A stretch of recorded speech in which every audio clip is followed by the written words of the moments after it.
Hola, muy buenas noches en España. Bienvenidos al canal de MP Geopolítica y Demoliendo Mitos de la Geopolítica. Hoy, como todos los jueves, tenemos a Adrián Celaya del ECAI Center y nos va a hablar de Europa y su humillación. Buenas noches, Adrián. ¿Cómo ves todo esto? Hola Santiago, bueno, pues con semi sorpresa y semi alarma, ¿no? Que las dos cosas o los dos tipos de emociones o de sentimientos yo creo que han inundado Europa estos días, ¿no? Pero bueno, antes de nada, como siempre, un saludo a todos. Gracias Santiago por la invitación una vez más. Ya sabéis que estoy en DMP Geopolítica los jueves por la tarde o por la noche según el país a las 12 de la noche, a las 11, perdón, de la noche hora Madrid. Y como siempre, pues no os olvidéis de, si os gusta el vídeo, darle a like, darle a la tecla de suscribirse si no estáis suscritos y dejadnos preguntas y comentarios que ya sabéis que intentamos responder en el canal de ECAI Center, que es lo que lo localicéis muy fácil. Ya sabéis, ECAI con K, Center con C. Pues aquí estamos, bailando con Trump, porque parece que últimamente vivimos con él, parece que come con nosotros y todo. Está todo el día aquí. Sí, es curioso porque cuando llegó al gobierno ya lo preveíamos, ¿no? Dijimos, si es como en el primer mandato, vamos a estar pendientes de él durante 4 años y efectivamente no está defraudando, ¿no? No No, está defraudando. para nada. Le encanta además estar en la cámara y estar ahí en el centro de Sí, sí. atención, es el foco.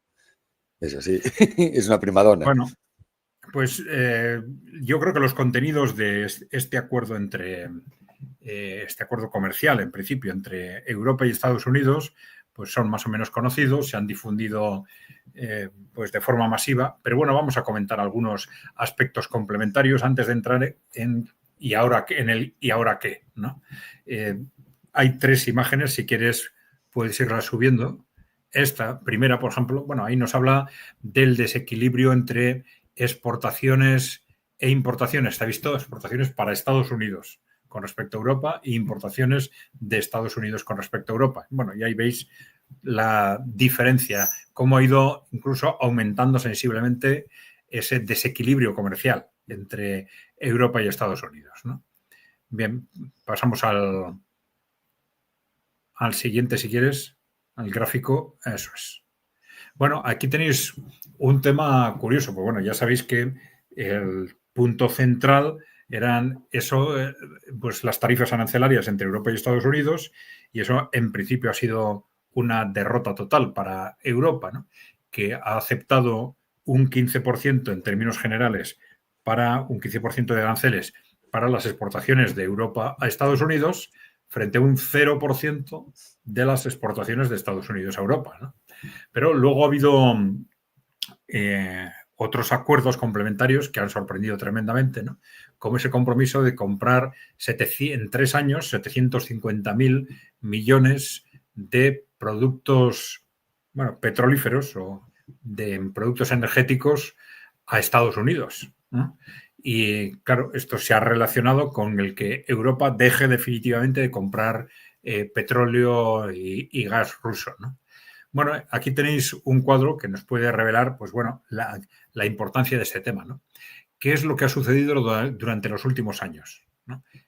Con respecto a la compra de combustibles fósiles rusos? ¿Quiénes han seguido comprando, ¿no? Y vemos cómo desde el 24 de febrero del 2022, lo tenéis en esta imagen, pues el total de las compras son, bueno, ya veis, fundamentalmente, pues China, la Unión Europea, que ha seguido comprando, poco a poco ha ido reduciendo, pero ha seguido comprando masivamente gas y petróleo de Rusia, pero a través de, a partir del momento en que empiezan las acciones, lo que estaba haciendo es comprarlo a través de intermediarios. Mucho más caro porque, por ejemplo, el gas, en lugar de venderse o comercializarse a través de los gasoductos, se ha estado comprando como gas natural licuado para ser transportado desde los países que se lo compraban a Rusia, como India, por ejemplo, pues a Europa, ¿no? Carísimo, con una transformación añadida, transporte mucho más caro, etcétera, ¿no?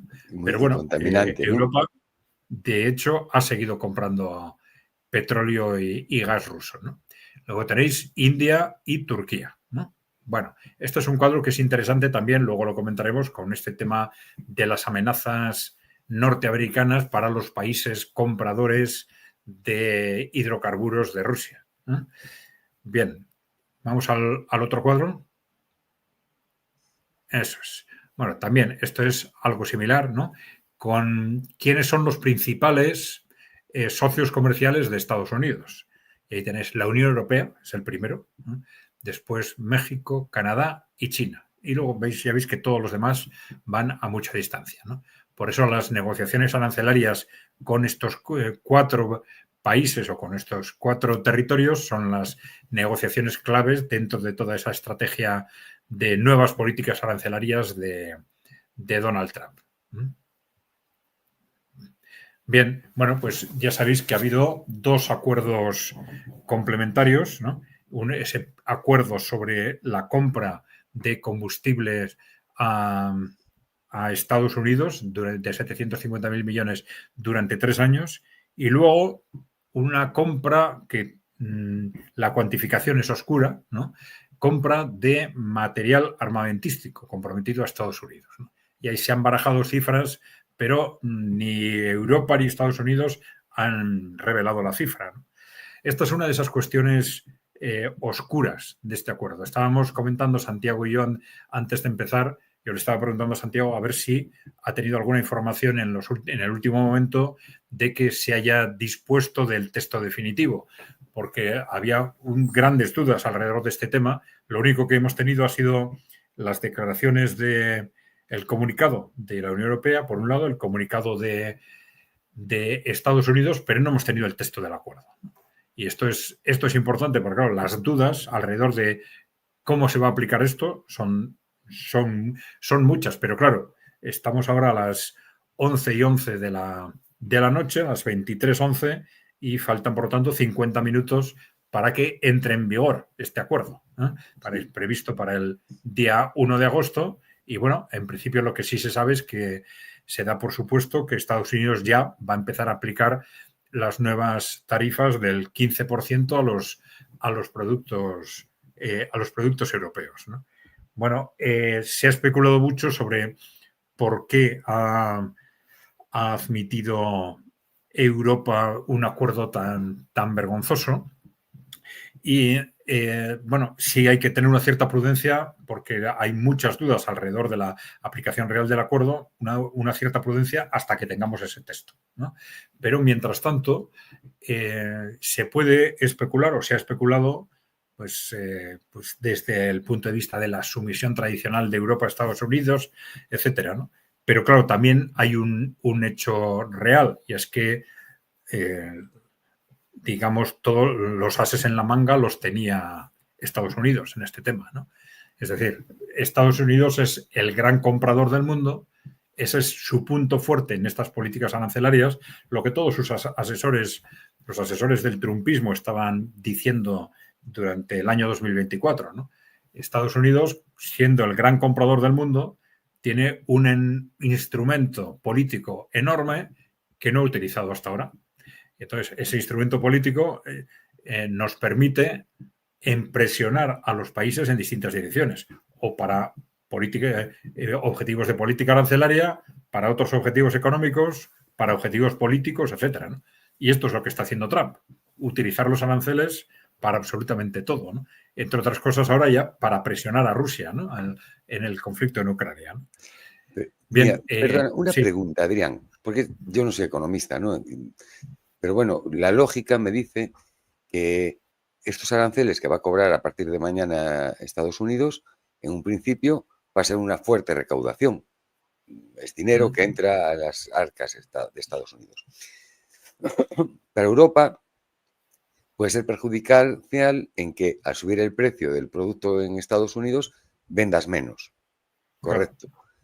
Pero hay muchos productos que Estados Unidos no puede suplirlos con su producción o simplemente no los tiene. Tiene que comprárselos a Europa. Y ese 15% yo no veo a los empresarios estadounidenses diciendo, no, voy a rebajar un 15% mis productos, mis beneficios para ayudar al pueblo americano. En menos palabras, que dentro de 2 o 3 meses el que va a terminar pagando ese 15% es el pueblo de Estados Unidos, ¿no? Por lo que yo entiendo. Bueno, efectivamente, el impacto directo en la inflación parece claro, ¿no? Por incremento de los precios de los productos que se venden en Estados Unidos.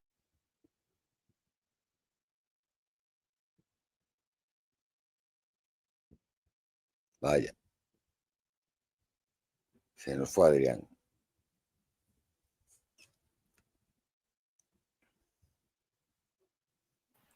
Ya, Ay, ahora sí. ahora sí. Ha sido otra vez culpa mía, el VPN. Me he vuelto a despistar con el VPN. Bueno, si Estados Unidos no sustituye esos productos, ese impacto inflacionario se traslada en aranceles. Es el impacto de ese 15%, ¿no? Y entonces eso lo puede gestionar el gobierno de Estados Unidos, pues compensando, ese 15% lo ingresa y puede compensarlo por otra vía, pues por ejemplo, pues reduciendo impuestos si quiere o reduciendo otro tipo de gastos. A los ricos, Puede, ¿no? es una cuestión de gestión, ¿no? Pero eso no se produce si esos productos son sustituidos, ¿no? Es decir, son sustituidos por productos americanos que en vez de que el 15 se aprovechan y venden pues un 10% más caro o un 5% más caro, echan del mercado al producto europeo, le sustituyen, pero ellos incrementan un 5 o un 10%. Eso es inflación y no una inflación que no genera impuestos, ¿no? Entonces, bueno, hay un incremento, un impacto en la inflación, está claro que va a tener, ¿no? Y luego lo que tú comentas, la cuestión clave, porque esas son estrategias de largo plazo, se supone, ¿no?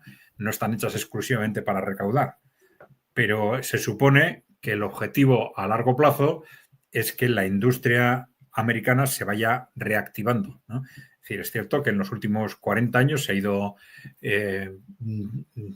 perdiendo fuerza la industria norteamericana como consecuencia de cómo se ha gestionado el proceso de globalización, que ha sido muy interesante para las multinacionales norteamericanas, pero ha sido destructiva para la economía de Estados Unidos, ¿no? Entonces, bueno, que intenten dar la vuelta a ese proceso es lógico. Ahora, el tema es si van a poder, si van a ser capaces, ¿no?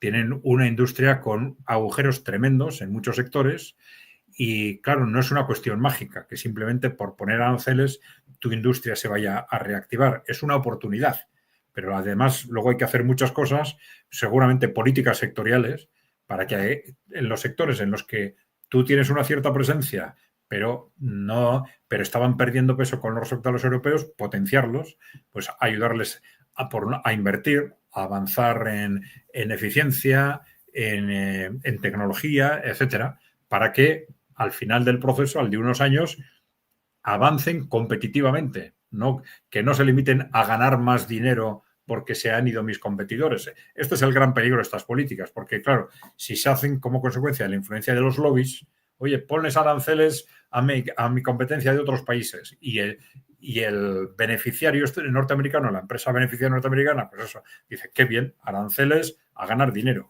Y se limita a ganar dinero, pues entonces el negocio para Estados Unidos va a ser un desastre, claro. Claro. Y este es el problema de Estados Unidos, ¿no?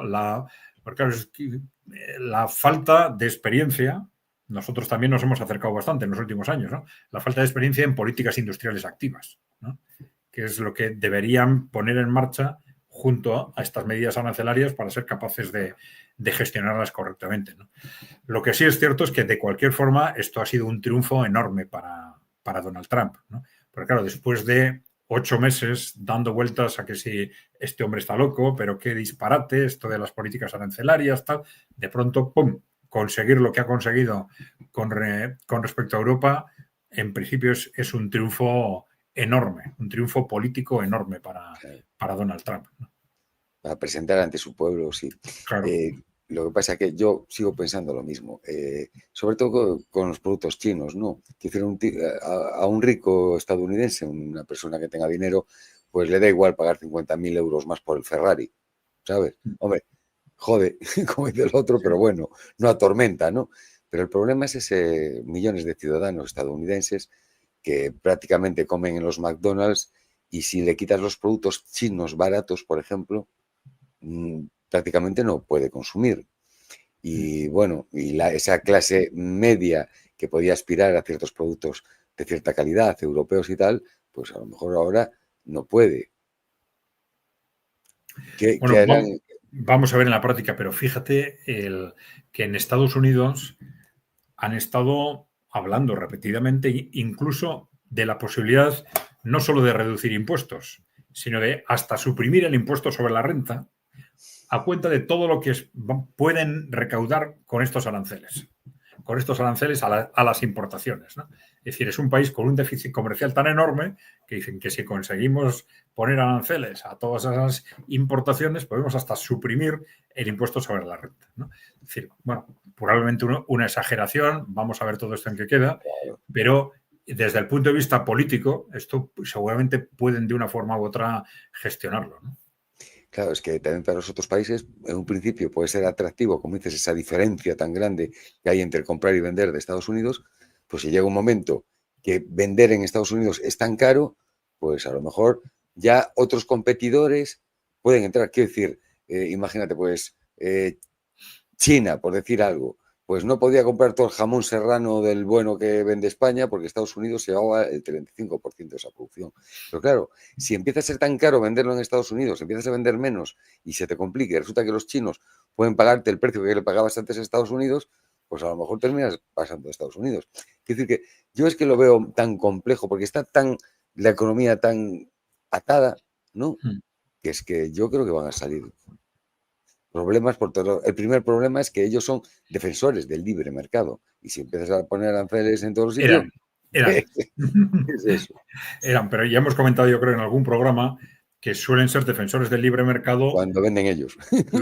los países avanzados. Claro. Los países avanzados para poder entrar más fácil en los mercados de los países en desarrollo. Y al revés, los países en desarrollo suelen ser contrarios al libre mercado para poder defenderse, ¿no? Estados Unidos y Alemania fueron los grandes impulsores del proteccionismo en la segunda mitad del siglo XIX para defenderse de los productos ingleses. Claro, Inglaterra era el que dominaba el comercio internacional, pues fue el primer país que se industrializó, entonces tenían una ventaja tecnológica que les permitía dominar el mercado internacional. Y fueron Alemania y Estados Unidos los que desarrollaron esas teorías proteccionistas, ¿eh? Hasta que ellos empezaron a dominar el mercado mundial y dijeron, olvida el proteccionismo, viva el libre mercado, ¿no? Claro. Y ahora, como están viendo que están perdiendo posiciones, pues frente a los países emergentes, dicen, no, eso del libre mercado, mételo del libre mercado internacional, mételo en el cajón, proteccionismo y fuera, de un día para otro, ¿no? Ya todas las teorías que estábamos defendiendo como dogmas absolutos de la economía, pues se meten al cajón. Es cuando juegas la partida con el naipe de uno, pues el que tiene el naipe elige. Y dice, no, pues a esto no jugamos, ahora al mus. Claro, y punto, ¿no? claro. Y abusan de eso, indudablemente. Sí. Bueno, vamos a ver. Dentro de esa especulación ya decía, yo creo que hay un factor objetivo que es claro, y es que precisamente porque Estados Unidos importa muchísimo más de Europa que al revés, es Estados Unidos el que tiene las bazas para incrementar, teniendo en cuenta además ese enorme déficit comercial que tiene, ¿no? Entonces, la baza negociadora está fundamentalmente en Estados Unidos. Claro, el argumento de Europa es que, bueno, hemos firmado el 15 para que no entrara en vigor el 30, con el que nos habían amenazado para el 1 de agosto, ¿no? Dice, bueno, sigue siendo una negociación desastrosa y lo que a mí me ha llamado más la atención ha sido, por ejemplo, esa reacción negativa inmediata de Francia, ¿no? Muy crítica del gobierno francés, absolutamente crítica con lo que se ha negociado. Y dice, pero vamos a ver, ¿qué pasa? Que von der Leyen fue a esta reunión sin tener pactado qué es lo que podía acordar. Me parece tremendamente sorprendente. O incluso dentro de la reunión no tenía un teléfono al lado para llamar por lo menos a Francia y Alemania diciéndoles, oye, voy a tener que firmar esto. Pues me llama tremendamente la atención. Claro. ¿Cómo se le da todo el poder de 27 países a una persona que, como encima, no es que tenga fama de ser una gran negociadora? Lo que negocia bien son las vacunas de Pfeiffer y las comisiones, pero el resto no le vi yo nunca ningún dote negociador de alto nivel. Y el destino de 500 millones de europeos, prácticamente, lo decide la señora esa. Yo es que no lo entiendo. Sí, y no, y luego se ha comentado repetidamente que es que no tiene, ha negociado cosas sobre las que no tiene facultades, ¿no? Como ese Claro, tema de las compras de armamento, que corresponde a los estados, ¿no? De las compras de petróleo, esto que es de la Unión Europea, de los estados o de las empresas que compran, ¿no? Es un tema complicado, ¿no? Pero vamos a ver, si ha sido en parte una escenificación, por eso era importante tener el texto para ver si de alguna forma se ha exagerado o hay aspectos que no sean tan claros como se ha dicho. Bueno, cuando tengamos el texto completo ya lo podremos asegurar, ¿no? Pero bueno, se ha comentado que puede haber habido una escenificación de conjunto, ¿no? Que puede haber habido también una... veo que hay una pregunta, ¿no? sí. ¿Algún riesgo? Pregunta, ¿hay algún riesgo de desabastecimiento en Estados Unidos si los países que sufren con los aranceles deciden vender a otros mercados? Bueno, normalmente el que vende a otros mercados no vende de forma alternativa, es decir, lo que intenta es vender además de, salvo que con ese 15% se quedara fuera del mercado en Estados Unidos, ¿no? Es decir, si no tiene competidores en Estados Unidos, lo que haría es subir el precio, eh, pues, y el mercado estadounidense aceptaría la subida del precio, ¿no? Claro, si no acepta la subida del precio es porque no hay un desabastecimiento, claro. Si hay un desabastecimiento, el mercado acaba aceptando que se suban los precios porque no hay alternativas, ¿no? Salvo efectivamente en un caso concreto en que haya productos alternativos que unos sustituyan a otros, etcétera. Pero en principio, riesgo de desabastecimiento como consecuencia de esto, no. Como consecuencia, lo que sí habría es incremento de precios, ¿no? Claro, o bueno, o puede ser a lo mejor un producto en concreto, tal, pero Sí, poco más. sí, sí. Que como consecuencia de la subida de precios, pues haya, por ejemplo, algún intermediario que diga, pues ya no compro este producto porque no me Claro, interesa. ¿No? Algo de esto puede pasar. pero a O poco. temporalmente, por lo menos, ¿no? Pero el tema es de lo que se está hablando es también de esos acuerdos complementarios, el de los 750.000 millones de compra de armamento y el perdón, de compra de productos de hidrocarburos, de productos energéticos y el de la compra de armamento, ¿qué sentido tienen? ¿No? Porque son compromisos con un claro objetivo geopolítico, ¿no? Se ha dicho expresamente además, de sustitución de Rusia en la compra de hidrocarburos. Ya hemos visto antes en una proyección cómo Europa sigue siendo un importante comprador de hidrocarburos rusos. En esta. Eso es, sí. Ahí tenéis.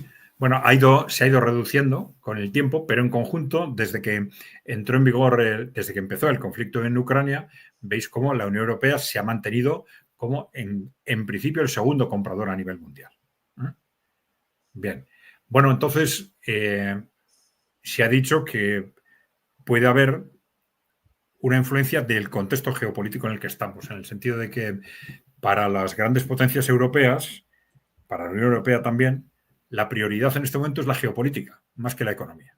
Y Totalmente. en esa prioridad geopolítica encajan perfectamente los 750.000 millones, gastar lo que sea necesario, encaja la sustitución del petróleo ruso y encaja sobre todo la complicidad con Estados Unidos. Esa complicidad que ahora aparentemente está en la mejor situación que nunca desde que Trump llegó al poder, con esa agresividad que Trump está mostrando frente a Rusia. ¿Esto es casualidad o no? Bueno, puede ser y puede no ser, pero se está especulando con la posibilidad de que Europa esté intentando a toda costa, conseguir la complicidad de Trump. ¿Eh? Que sea su Comprar a Trump. mercenario, ¿no? Comprar Que a sea Trump. nuestro mercenario en Ucrania, ¿no? Que no nos Eso es. abandone. Porque Europa sabe que si Estados Unidos no está detrás, Rusia va a vapulear a Ucrania directamente, ya lo está haciendo, ¿no? Claro, Entonces, claro. Y como para ellos, claro, el problema no es Ucrania, sino es que, ya sabes, están viendo en peligro su todo, propio futuro, el de esa élite corporativa europea, está viendo en peligro su propio futuro por político, económico, está viendo que la victoria rusa en Ucrania supone pues el fin del control del mundo y muy probablemente también luego de Europa, etcétera, pues están dispuestos a cualquier cosa para evitar que Rusia gane la guerra. Y dentro de ese cualquier cosa está conseguir como sea la complicidad de Estados Unidos, de Trump en este momento, ¿no? Y justo en este momento vemos como Trump, que había mantenido una postura de una clara lejanía frente a las posiciones europeas en el conflicto en Ucrania, manteniéndose siempre en una postura aparentemente intermedia, ahora ha dado un giro drástico sin una razón clara, ¿no?, a favor de las posiciones de Ucrania y crecientemente agresivo contra Rusia. E incluso estos mismos días ha hecho ese giro después de haber advertido, haber emplazado a Rusia con un plazo de 50 días para que llegue a un acuerdo y si no se va a enfrentar al fin del mundo, ¿no?, entre otras cosas, a ese 100% de aranceles para los países que compren petróleo ruso, ¿no?, petróleo o hidrocarburos rusos. De pronto, cuando habían pasado, no sé si eran 10 días de esos 50, dice, no van a ser 50, a partir de ahora 10 días o 12. O 12. Que creo que es, no sé si el día 4 o así de agosto, creo que termina el plazo. ¿Y esto qué sentido tiene, ¿no? De pronto, ¿qué ha sucedido para que le entren esas prisas? ¿Tiene algo que ver con una negociación abierta con Europa en la que han entrado también este tema? Pues puede ser. Yo estoy casi completamente seguro. Así te lo digo. Compraron como si fuera un mercenario. Trump se ha vendido y los europeos se han comprado. ¿Y qué te parece de esto? Dice Para el 8 de agosto. Sí, porque dice él, dice no, el alto fuego el día 8. Porque él lo decidió. Es que sí. Yo no sé en qué planeta viva. ¿Tú te crees que Putin ahora va a decir, ay, bueno, el día 8 ahora paro? Lo dejo todo porque como manda Donald, yo... Sí, bueno, mi impresión con es esos dos plazos, el que estableció primero de 50 días y ahora este de 10-12 días, es que no están en realidad dirigidos a Rusia, sino al establishment norteamericano, ¿eh? Y también posiblemente a las potencias europeas que son el mismo grupo de interés, ¿no? Sí. Pues con esa tensión constante que tiene con unos y otros grupos de interés, convenciendo a unos, engañando a otros cada 15 días en una dirección nueva, pues probablemente ahora, por lo que sea, no sabe si por esta negociación o porque le ha interesado por cualquier razón, ha dicho, ahora tengo que demostrar que soy durísimo con los rusos. Venga, pum. Ahora tengo que volver a demostrarlo. Pues no, 50 días no, 10, ¿no? Vete a saber. Y la semana que viene te saldrá con lo que sea, ¿no? Le dará igual, ¿no? Pero de cualquier forma, si vuelves a poner la imagen que veíamos de los países compradores de... que tengo que quitar esta.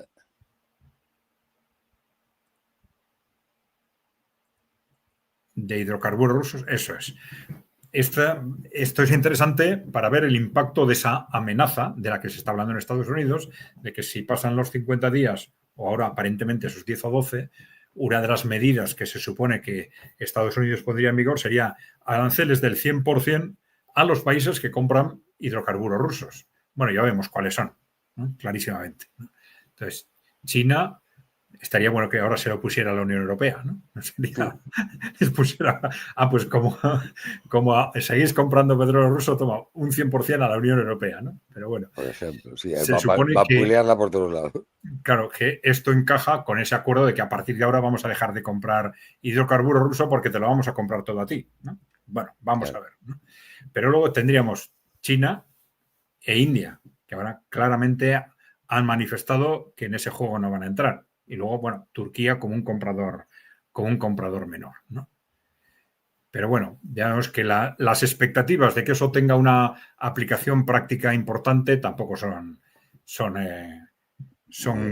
grandes, son muy de tener en cuenta, ¿no? Porque claro, son países con los que ya en base a otros criterios se negocia y cuando ya has utilizado tu arma arancelaria en un proceso negociador, al final de ese proceso decir, bueno, y ahora añado otro 100% porque estás comprando petróleo a Rusia. ¿Cómo? No, Si no puedes, A ya ver, has todo el negociado mundo tiene lo un que has límite. podido, ¿no? Has Claro. puesto ya todas tus cartas encima de la mesa, ahora no me digas, no me vengas que quieres poner otro 100%, ¿no? Mira, William Guevara dice, ¿qué pasaría si Brasil y Estados Unidos no llegan a un acuerdo? Causado por la grosera intromisión en la justicia brasileña de Donald Trump. Y si Trump se va contra el gobierno de Venezuela, el petróleo venezolano puede ser importante ahora mismo. Sí, Trump ya sabemos que es tremendamente imprevisible, por lo menos en el corto plazo, ¿no? Aunque luego tenga su lógica en el medio o largo plazo, ¿no? Pero los movimientos de corto plazo de Donald Trump son claramente imprevisibles, ¿no?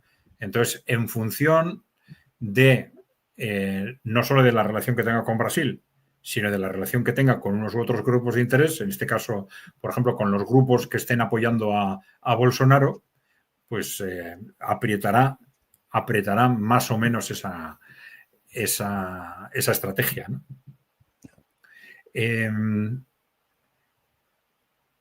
Es interesante, podemos empezar a comentar, si te parece, Sí. lo que ha sucedido. Medvedev. Eso es. Creo que están en orden. Ahí tenemos a Dmitri. Es el ariete del Kremlin. Sí. Dice, Bueno, Trump está después, jugando al... ¿Sí? eso es. Esto es después del momento en el que Trump dice, no, 50 días no, van a ser 10 o 12. Creo. Ajá. Y Y entonces dice, el Trump está jugando al ultimátum con Rusia, 50 días o 10. Debería recordar dos cosas. Uno, Rusia no es Israel ni siquiera Irán. Dos, cada nuevo ultimátum es una amenaza y un paso hacia la guerra. No entre Rusia y Ucrania, sino con su propio país. No sigas el camino de Sleepy Joe.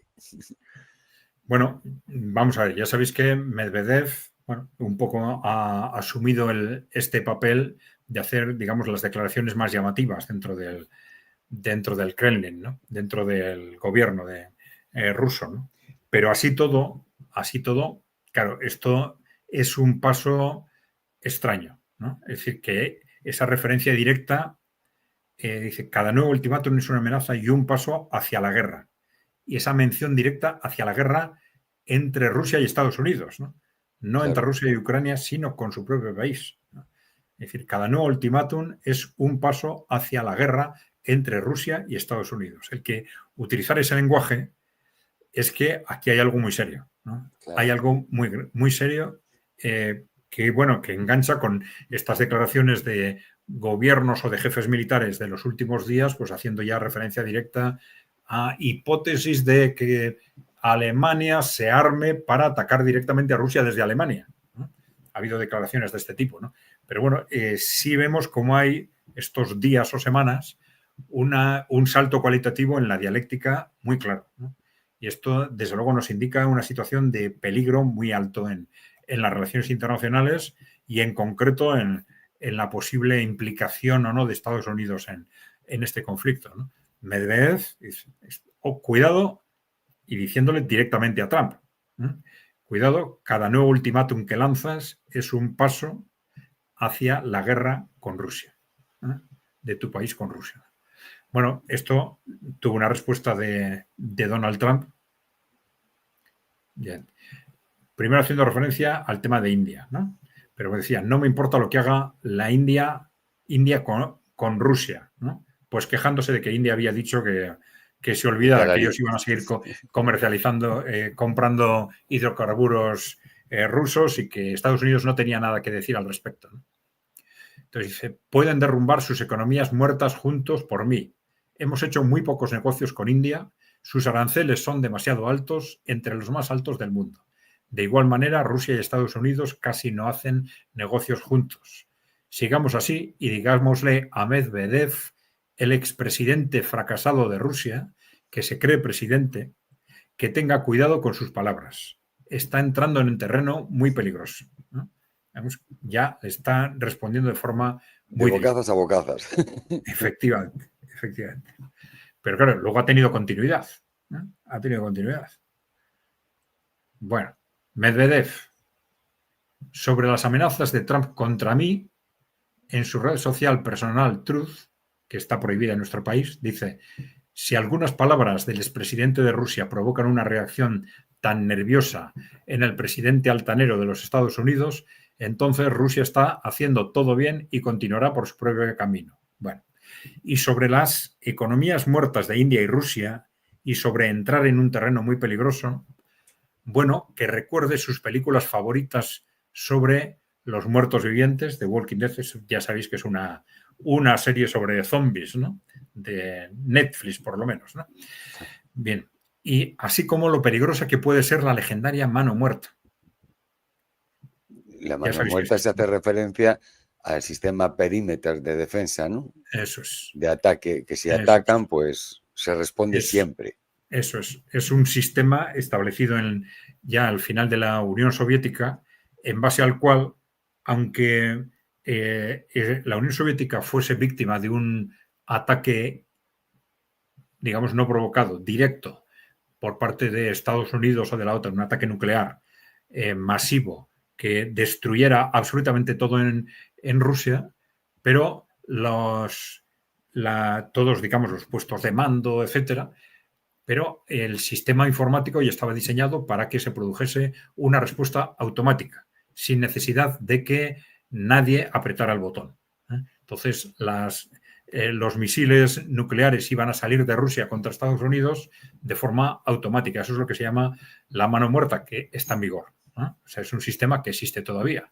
Y entonces, fijaros, claro, Medvedev siempre ha utilizado un lenguaje pues abierto, Bélicos. directo, agresivo y tal, pero estas amenazas y directamente a Trump, esto es algo inédito, ¿no?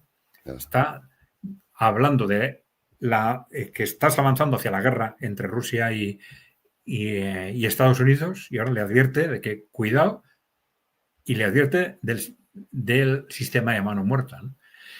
Hay algunos informes que están hablando de que en la OTAN se está trabajando en un posible intervención, un ataque directo contra Rusia. Un ataque directo contra Rusia no se sabe en qué términos, ¿no? O de qué tipo, ¿no? Pero bueno, ni se sabe si es cierto o no, si es un tema de rumores o no. Pero esto, si hubiese algo de ese tipo, esto explicaría cómo algo absolutamente inédito en el ámbito diplomático y peligroso, también muy peligroso, utilizar ese lenguaje. Los diplomáticos saben que hay que intentar no hablar directamente de esas cosas, ¿no? Claro, cuando se escribe es por algo, ¿no? Es por algo. Sí, claro, claro. Además, yo quiero decir una cosa. Medvedev no es un verso libre totalmente, porque tiene un cargo importante, es vicepresidente del Consejo de Seguridad, por lo tanto, no es una persona cualquiera. Lleva mucho tiempo haciendo la labor de poli malo, y si esa labor de poli malo no fuera agradable para el gobierno de Putin, ya le habrían dicho, hey, baja el tono o suelta el Twitter, ¿no? Y nunca lo han hecho, porque la función de Medvedev es ser esa persona clara, agresiva. Si vemos, el gobierno ruso se pasa de educado. Ya el portavoz Peskov es que es un hombre más plano, vamos, ese no amenaza ni al que le trajo el agua caliente, ¿no? Y es muy plano. Lavrov es un tipo muy puesto en su sitio, pero muy educado, muy diplomático. Y Putin nunca levanta la voz. Es muy raro. Entonces, el poli malo es Medvedev. Y todo lo que dice pasa un filtro, tiene que pasar un filtro. Y Sí. si no lo pasa, le dirían, te estás metiendo en donde no debes. Y nadie le dijo nada. ¿No? Sí, bueno, creo que era la última imagen, ¿no? Sí. Que teníamos. Bueno, vamos a ver, yo creo que esto hay que relacionarlo y se está relacionando también con cómo se están moviendo las cosas en el frente de batalla en Ucrania, ¿no? Que hay muchos movimientos. No he traído un mapa esta vez. Pero tenemos el supermapa de BMP Geopolítica que hago yo Pues venga. como un campeón. Y Porque sí, tenemos la ocupación de Chasiv-Yar por Rusia. eso es correcto. A ver dónde estamos. Aquí, Pokros, Konstantinivka. Se ha tomado estas zonas amarillas, es todo lo que se ha tomado, este es Chasiv Yar, el centro. Al norte ya lo habían tomado y hoy terminaron de completar esta zona, que había bastantes tropas ahí metidas desde hace meses. Bueno, Stupogni no solo lo han conseguido, sino ya entraron en Predictine, ya si vemos aquí ya es el principio del siguiente pueblo, y ya no hay nada. Y estamos a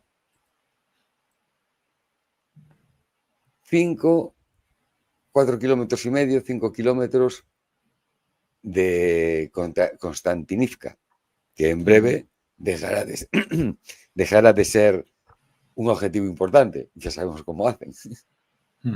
Esta es como está Konstantinivka. Sí, eso le tenemos que añadir cómo ya las tropas rusas están en Pokrovsk. Ahí está. Aquí tenemos Pokrovsk, que está prácticamente rodeado. Mira el último avance. Rodeado y ahora ya han entrado dentro, ¿no?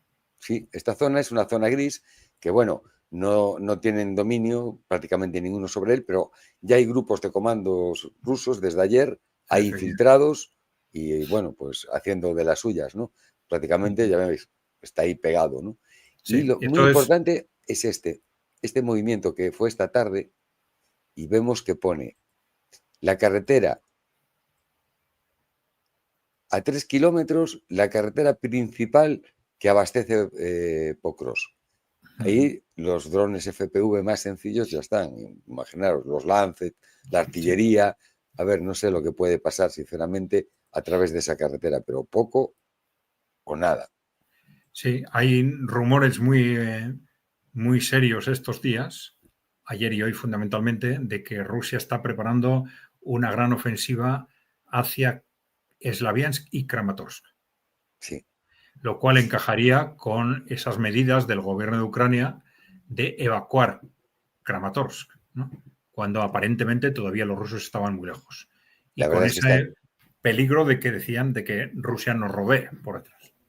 Claro, es que la verdad es que están un poco asustados, porque tú fíjate, sobre todo, aquí vemos más cerca, están entrando en Pokrovsk, pero yo creo que el movimiento más importante es que si fueran capaces los rusos de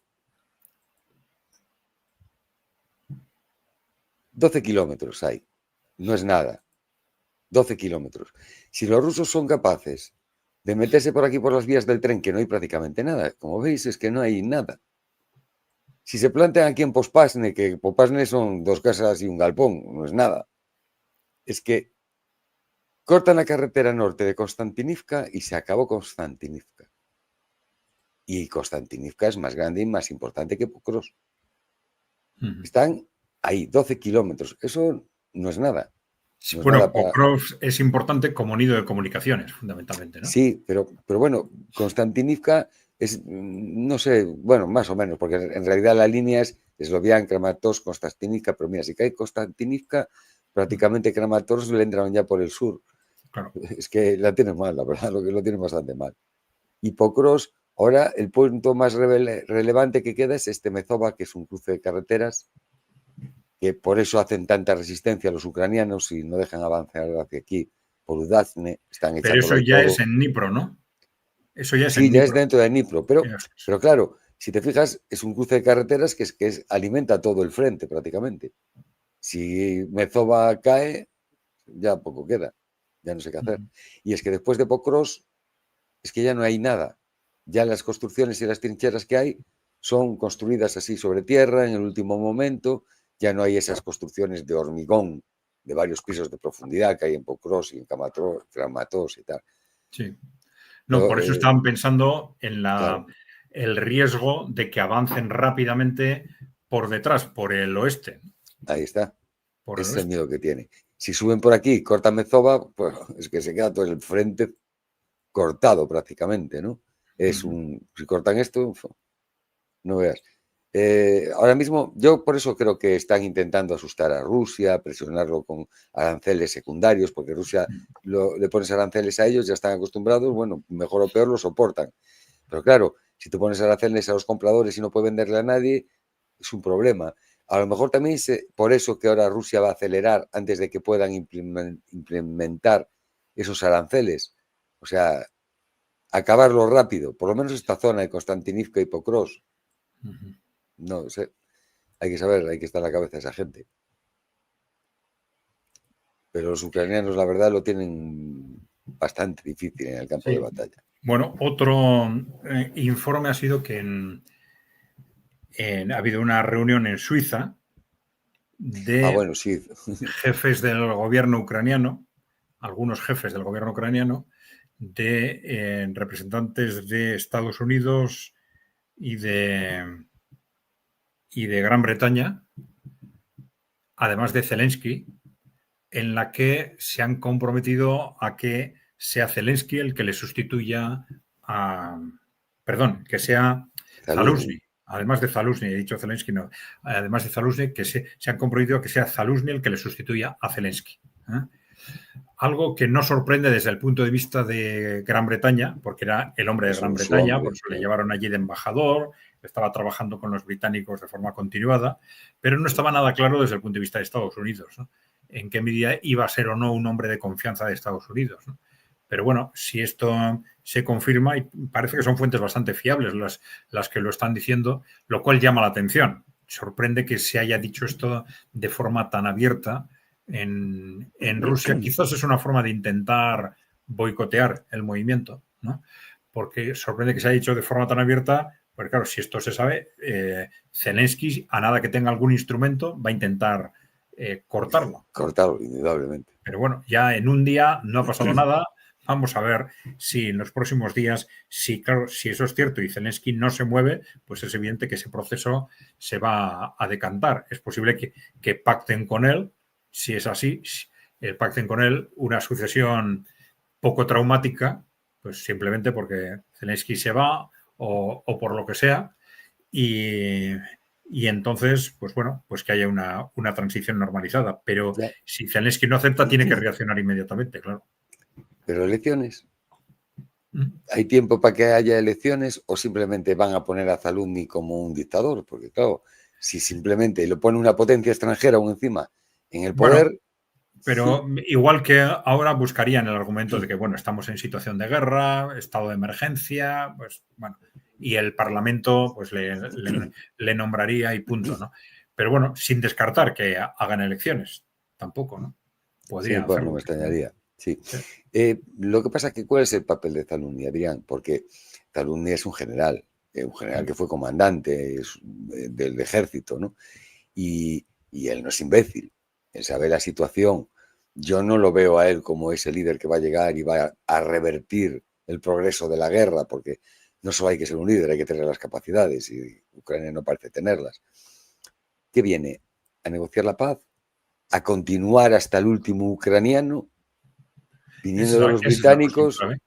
Porque desde un punto de vista de capacidad podríamos pensar, teniendo en cuenta los enfrentamientos que tuvo con el propio Zelensky, pues que quizás con Zaluzny al mando no se produzcan o se produzcan menos operaciones suicidas de este tipo de las que ha desarrollado el ejército de Ucrania repetidamente, ¿no? Que suicidas y absurdas, pero realizadas con objetivos meramente publicitarios. Parece que Zaluzny estaba claramente opuesto a ese tipo de operaciones y eso en principio a medio plazo sería bueno para el ejército ucraniano, ¿no? Pero claro, ya en la situación en la que están las cosas, la cuestión clave es lo que tú dices, ¿no? En principio, estratégicamente, que es para seguir en ese contexto de resistencia a toda costa, pues hay que pensar que sí. Porque claro, si no hubiera estado el Reino Unido en esa reunión, pues podíamos hacer otro tipo de interpretación. Pero habiendo estado el Reino Unido, sabiendo cuáles son las posiciones, porque la de Estados Unidos es variable cada semana, ¿no? Pero la del Reino Unido, Francia y Alemania en este momento es clarísima, ¿no? Es la de aguantar a toda costa, etcétera, ¿no? Claro, también es cierto que en algún momento se hace una reflexión en otro sentido, decir, bueno, hasta aquí hemos llegado y hay que tirar la toalla, a lo mejor no nos lo dicen y tardamos en enterarnos de que esa es la decisión que han tomado, ¿no? Pero en principio yo creo que tendríamos que pensar que lamentablemente la estrategia va a seguir siendo aguantar el tiempo que se pueda, ¿no? Porque aguantar el tiempo que se pueda implica que Ucrania siga actuando de acuerdo con las estrategias de los países belicistas, ¿no? ¿Y cuál es esa estrategia? Pues o bien conseguir la implicación de Estados Unidos o ganar tiempo, que Ucrania aguante hasta que podamos conseguir esa complicidad de Estados Unidos. O bien en una situación de debilidad política de Trump, quizás después de las elecciones del año que viene, o cuando le disparen Lidiásemos a los Trump, vídeos. cuando le disparen a Trump, o cuando llegan las siguientes elecciones dentro de 4 años. ¿No? Sí, el problema que yo veo aquí en el plan ese es ¿a qué precio? Porque si no hay posibilidades de que pueda vencer, por lo menos lo que tiene ocupado Rusia no lo van a recuperar. Eso es indudable, ¿no? Porque no tienen capacidad para eso. Entonces, dices, bueno, pues aguantar un año más. Vale, pero ¿a qué precio? ¿A qué precio para Ucrania? ¿Cuántas bajas? Otro 500.000 más de muertos encima, porque hay que pensar que esto es exponencial. En un principio no solo había cierta igualdad, sino que hasta tenía Ucrania más cantidad de tropas que Rusia en el terreno. Pero es que se fue invirtiendo y ahora es a una velocidad exponencial. Cada vez Rusia es muy, muy superior y Ucrania cada vez está peor.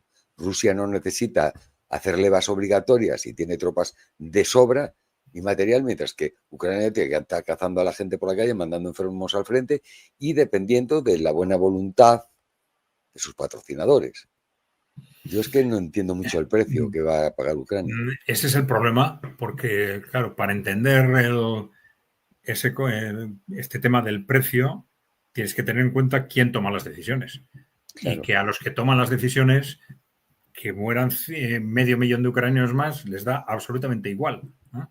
Porque ellos quieren impedir a toda costa que Rusia gane esa guerra, y si no, pues después de pelear hasta el último ucraniano, pues ya sabes cuál es la siguiente consigna.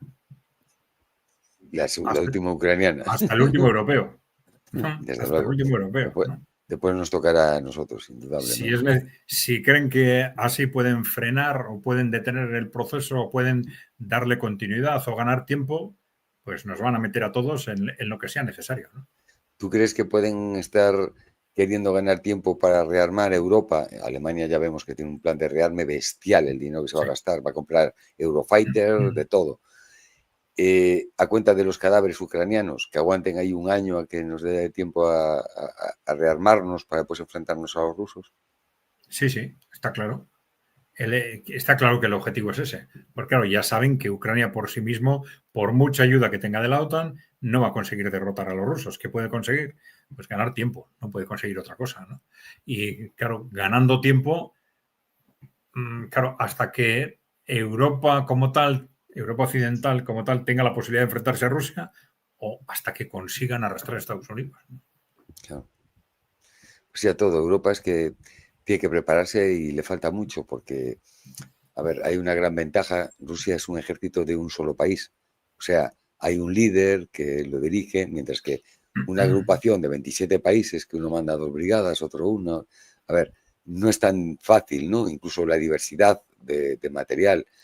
Rusia es uniforme su material, tiene X tanques, incluso el T-72, T-80, T-90, vas a ver, y comparten muchísimas piezas, seguramente las cadenas, por decir algo, incluso motores y tal sean similares, mientras que la OTAN, en este caso los europeos, tienen un batiburrillo de marcas distintas, que eso es una locura logística. O sea, quiero decir que aunque Europa tenga una economía muy fuerte, tenga mucha población y tenga mucha capacidad para fabricar armas, una vez que sea capaz de arrancar, que me parece que no es capaz, no es fácil congeniar un ejército de tantas tropas, ¿no?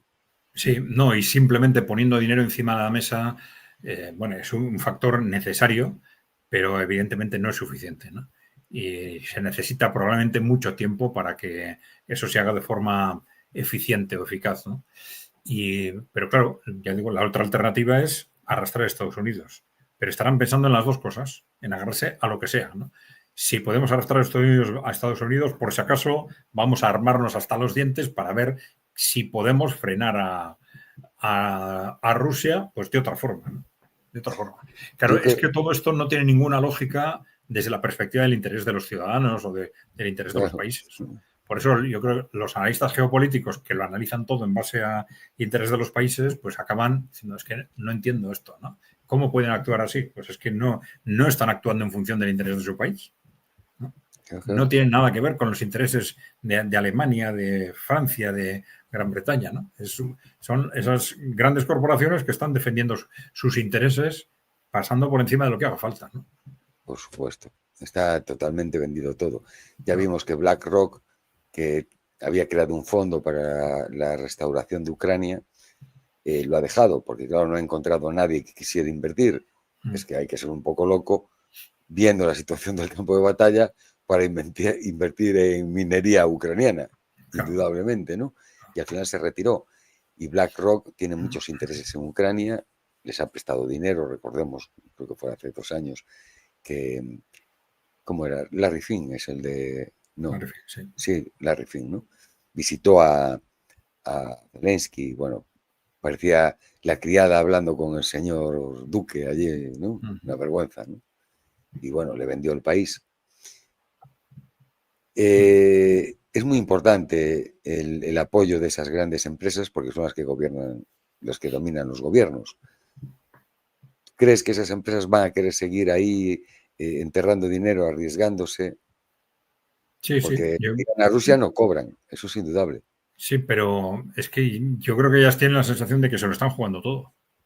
Se lo están jugando todo. Dicen, la victoria rusa en Ucrania significa que perdemos el control del mundo, primero, que seguramente va a desaparecer la OTAN, la Unión Europea va a estar en peligro, el poder político, el poder que tenemos sobre Europa, probablemente también, quizás incluso el de Estados Unidos, va a estar todo en peligro, ¿no? Y están dispuestos a lo que sea. A lo que sea, claro, más que a costa de ellos, en principio a costa de los demás, claro. A costa de los demás. Yo te digo que Estados Unidos te puedo garantizar que puede vendernos todo lo que queramos para ir a la guerra, pero creo que no van a mandar tropas. No van a intervenir en una guerra en Europa. No creo que los estadounidenses aceptaran intervenir en esta guerra en Europa. Digo con tropas, que vinieran aquí los boys a morir, ¿no? No me lo creo. Claro, esa es una cuestión clave, ¿no? Pero claro, si te fijas en las 2 guerras mundiales, pues también se pensaba que la opinión pública norteamericana estaba en contra de entrar y acabaron entrando. Entonces, que hay que hundir otro Lusitania. Bueno, pues eso no hay que descartar. Lo que haga falta, ¿no? ¿No? Eso ya se ha dicho muchas veces, ¿no? Un ataque en el momento clave, cuando ya esté. Pero claro, lo que aquí fallaba, aparentemente, era el gobierno de Estados Unidos, ¿no? Con Trump, digo. Porque, claro, tanto en la Primera como en la Segunda Guerra Mundial se puso en marcha algo parecido a un ataque de bandera falsa para mover a la opinión pública, pero partiendo de un gobierno que quería ir a la guerra. Claro, por distintas razones en la primera y en la segunda. El gobierno quería, le faltaba la opinión pública, entonces, ¡pum!, el gobierno acepta entra en ese... Claro, si existe esa complicidad en Estados Unidos, hasta ahora parecía que no, pero claro, ya sabemos que el trumpismo es absolutamente variable, porque si no sería un ataque de bandera falsa, en principio contra el propio gobierno, no solo para mover la opinión pública, sino tendría que ser algo que fuese por lo menos gestionado o debería contar con la complicidad del establishment cercano a Trump para forzar a Trump por esa vía a entrar en esa guerra. Sería más complicado en este momento, pero desde luego no hay que descartar que recurran si ven posibilidades de que por esa vía conseguirlo, seguro que lo intentan, sin ninguna duda. Claro, es lo que van a intentar que entre. Pero, no obstante, yo, sinceramente, posiblemente veo que sí, que les den armas, incluso hasta que los animen, porque es un buen negocio para Estados Unidos. Que Europa tenga una guerra de alta intensidad con un país poderoso militarmente, comprándole las armas a Estados Unidos, es un negocio. Claro.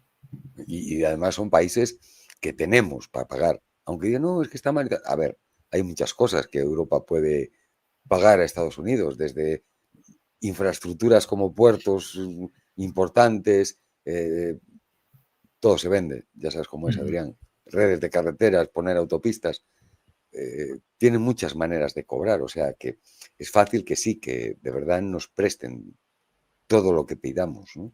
Para Estados Unidos sería un gran negocio. Sí, pues vamos a ver. En principio, en los próximos días vamos a tener algo de información. sobre todo, ¿qué pasa cuando llegue ese plazo de 10 días? Que parece que es el día 8. El día 8, ¿no? A ver en qué cuadra, a ver si cuadra en domingo. Vamos a esperar al día 8. En viernes, mira, que cuadra en viernes, va a ser un fin de semana interesante. Sí. Ahora estamos en una semana. Bueno, pues cuando pase ese plazo de 10 días, ¿qué hace Trump? Bueno, eso es un primer detalle importante para saber hasta qué punto pues, han sido fanfarronadas o no, realmente tiene la intención de hacer algo. O si no, o busca un pretexto para alargar los plazos, ¿no? Sí, bueno, de alguna manera hablará. Una última llamada de última hora con Putin que no se dicen nada, pero que da cancha para ampliar, algo así. Pues posiblemente, porque es que, a ver qué vas a hacer. Porque no es broma, no es una buena broma eso de poner aranceles del 100% a todos los que negocien con Rusia, porque es que también es un tiro a ti, porque si yo ya he puesto, imagínate la India, si me tienes aranceles de no sé cuánto tiene la India, el 40%, y encima me quieres meter el 100%, porque compro algo que es imprescindible, porque la India está creciendo muchísimo gracias a los combustibles rusos, y está haciendo crecer su población, que lo necesita mucho.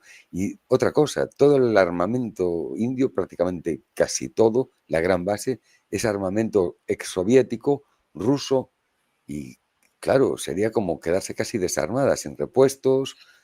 O sea, no es fácil que la India India coja y ya ha diga, dicho no, que que tenía comprometida una compra de F-35 y que ya ha dicho que corta esa, como consecuencia de las... Todavía no entró en este tema el 100%, pero dentro de las disputas de aranceles han dicho, pues si nos quieren subir los aranceles, pues no compramos los F-35, ¿no? Claro, O sea es a lo que voy. Y claro, si más de un país hacen cosas así, al final es que aquí nos matamos todos. claro, no, es que el arma de los aranceles con India y con China, que son los principales compradores de hidrocarburos rusos, pues ya está utilizada. Ya está utilizada en el proceso de negociación. No pueden decir, bueno, ahora quiero un 100% más. Oye, si ya me has amenazado con todo lo que me podías amenazar, ¿no? Claro, es que aparte Pues es que no tiene mucho sentido.